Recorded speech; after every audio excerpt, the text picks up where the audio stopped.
Hi friends, it is Taryn or VSG tearing it up. Today is August 8th, 2017, and I am here for an update. I'm going to try to hold you still. This is my second time. The first time I'm like, okay, we're going to hold still. Anyway, so my highest weight, which was March 24th, 2017, was 278. My current weight is 239. I keep going back and forth between 244 and 237-ish. Just keeps bouncing back and forth right now, and I won't say that I don't know why. I stopped doing low carb because of my low hemoglobin issues, so it is what it is. I gotta make some changes otherwise, I guess, because I've been trying to include anything iron fortified in my diet, trying to get my levels up. So, speaking of that, okay, so on the 7th, or 7/19, so on July 19th, I went and got labs done. My hemoglobin was 10.5.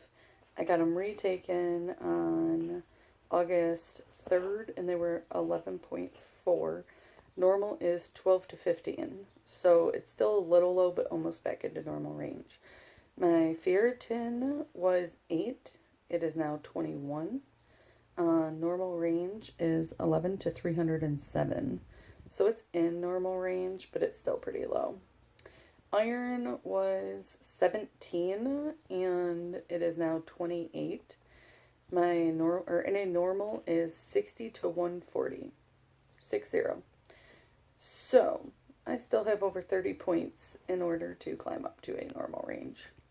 My iron saturation was 4. It is currently 7, but the normal is 15 to 50. So it's still low.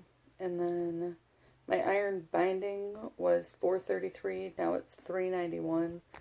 Normal is 250 to 425. So that's back to normal range. So, my big news, I've completed Henry Ford's program. I did talk about their program last time, but I was kind of all over the place. So, let me do a recap. I did my meeting with, it's like an informational group meeting with a nurse practitioner. Everybody has to do it. And it's basically, I think, to stop stupid questions from the surgeons, like to give them an idea of what to expect and what's going on. Then I had to meet with a surgeon, and that's when I found out I was anemic and I had to start taking iron pills. Then I had a nutrition class with an exercise class where we had to listen to a lecture from a dietitian and an exercise physiologist, and I had to do like a half an hour on a treadmill, and they talked about ways I can approve of my current exercise plan, so that was nice. And then I had to get medical clearance from the optimization clinic. I talked about in my last video, I did that. And then I had to get site clearance. Well, initially my appointment was not until August 16th. I got that out of the way. They called me. Remember I told you I was on a bump list. So they called me and said, I've been bumped, and if I want the appointment, I could take it. So I did it.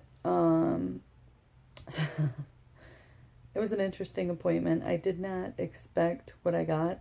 You know, I expected it to evaluate my current nutritional mental health, I guess.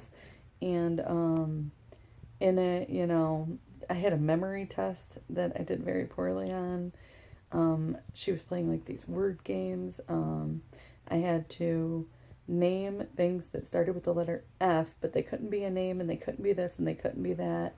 And she's like, and go. And so I'm like, Frank? No, I can't do Frank. Like, I don't know. It was just really funny. So I thought a bunch of F words, whatever. Except for I didn't use the F word because it was a psych consult and I didn't want her, you know, to think I was naughty. So then she also did a test on my memory where she gave me a bunch of words. Or no, she gave me 5 words. I had to repeat them back. Then she gave them to me again. I had to repeat them back. Maybe I didn't say them right the first time and that's how I had to repeat them back. I'm not sure. But maybe that's just what she does. Then we played the F word game. Then she went back to those 5 words and asked me what they were. No clue. I didn't know. So she gave me like 3 choices. I'm like, I don't think any of those were the right word. Like, I felt like she was messing with me. Apparently not. She told me I had a very poor memory. And then she told me that my memory is so bad, in fact, that she believes that I should take someone with me to my appointments so that I don't forget what I have to do. I'm like, I'll take notes. I'm just fine. I'm a big girl. I don't need someone to go to my doctor with me. I got this. It was really, really funny. I just felt very pressured to give her the right answer. I don't know. I do have a bad memory in general, but I don't feel like it was as bad as she was making it out to be. Anyway, so then I had to like name animals and draw a cube, and it was just really odd. Not what I expected at all. But I passed and she gave me clearance, so I have completed 100% of the program. So now what, right? So I have a patient navigator I'm supposed to be able to contact. I did not like my patient navigator. I don't want to get into it because it is what it is, you know. So I contacted basically her supervisor and was like, can I get a new one or something? I need help. I need to know what to do next. So I discussed like my iron and everything with her. And you know that at the optimization clinic, the medical clearance people said that I could get an iron infusion. And like I got a letter from my doctor after my last set of labs, like, oh, your, you know, levels are going up. Just keep taking your iron. So I'm like, okay, should I get an iron infusion? And then also, like he had told me in my appointment, if they didn't go up, I would have to see a hematologist. And I was telling her that. So she put that in there too. So I hope that doesn't cause me an extra step because that would just be annoying. Because they went up. I mean, I completed, like, whatever. I don't know. So, and then she asked them, how high does my hemoglobin have to be before they'll agree to surgery? Because it's currently only 0.6 away from being to 12, which would put me into the low end of a normal range. So, I don't know. And then she was like, well, that surgeon only operates out of the hospital twice a month. So if he says it's okay, we can either put you with him this month or we can put you with him next month. But 2 weeks prior or something, I have to go in for some weigh-in and to be given information. I don't really know. Anyway, so I'm waiting to hear back from her. At this point, I know nothing, and I have no other update as far as that goes. I'm playing the waiting game now, so I don't know. Hopefully I hear back from her. I emailed her on Sunday. She called me right back on Monday, so hopefully she'll follow up today. Hopefully she heard back from the surgeon. So one thing I want to thank all my subscribers. I think there's 5 of you now. Hi, guys. Just so you know, I have no idea who you are. None of you. I cannot tell who is subscribed to me. I have no way. I don't know if it's just due to my lack of tech savviness, but I've tried from my phone and I've tried from my computer, and it says I have 5 subscribers, but I can't tell who you are. So if you're making videos and going through this journey too, I will follow you back. If you just put your name, like say hi, follow me, or something like that, and give me whatever your code name is or whatever, your username, I don't know, your YouTube handle. I have no idea what that's called. Anyways, if you tell me who you are and tell me that you're making videos, I will come and follow your journey too, because I think that's really neat. And I appreciate that you're watching my journey. I want to watch yours too. But I have no idea how to tell who you are. If you know how to tell, you can let me know and I could try to figure it out too. Even if, okay, so what I like to do is I like to go, like I'll find, you know, somebody to watch. I'll go back to the very beginning of their journey and then I'll follow them, like binge watch it to the end of their journey. Well, you know, people always say in the beginning, like, oh, let me know that you're watching and I'll follow you.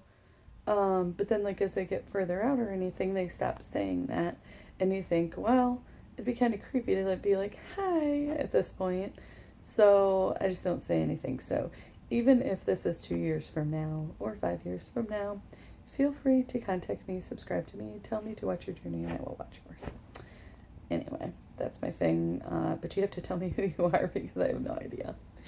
Okay, so why VSG versus RNY? So my stepmom years ago had RNY, and she did lose tons of weight, but she became severely malnourished and ended up dying as a result of her surgery and her malnutrition. Now, I was told this was quite a few years ago. I didn't really have any medical knowledge at the time, and I don't know. I didn't really know a whole lot about anything, I guess. So someone said that she died of liver failure because of her drinking. She didn't drink. I mean, I hate to burst your bubble, whoever told me that, because I don't even remember who it was at this point, but I know her. I mean, she might have had a drink once in a while, but it definitely was not enough to cause cirrhosis, or liver damage or whatever they said it was. Like, I don't believe that. I believe it was somehow related to her malnourishment or whatever after the surgery, because she was perfectly fine before it. So it would have never ever been an option for me if that was my choice because of what I seen her go through. I also, as a paramedic, worked with a girl who had it, and she became severely malnourished and lost all her hair, and she really struggled. So I wouldn't even have thought of it. Now, prior to nursing school, I had never even, I had never really even heard of the VSG before until my husband's ex, like his 9-year-old mom, had it. And I was like, good for her, and it worked really well. And, I wasn't even thinking about doing it. I never considered myself, like, fatty enough to need bariatric surgery until my lovely stepson, Amari, who is 21, about to be 22, told me, have you ever thought about having weight loss surgery? Now, I mean, mind you, he's a grown-up. I was like, fuck you. I don't know who the hell you think you are, but that is rude as fuck. I'm not that fat. You're mean. You're a mean person. Like, and I was really mad at him for quite a while. But I did think about it after that, because I'm like, am I really that fat? Like, people talk about, like, body dysmorphia. If anything, I have it, like, in reverse, because I do not think that I look that bad. I, think that I'm beautiful, and I picture myself, like, I think it was in my first video or something, I kept saying, like, 130 before surgery, 130, like, that's where my mind is, like, I don't see myself in the 200s, but I am, I am, so, whatever, so, I guess it was kind of my trip to Vegas that pushed me over the edge.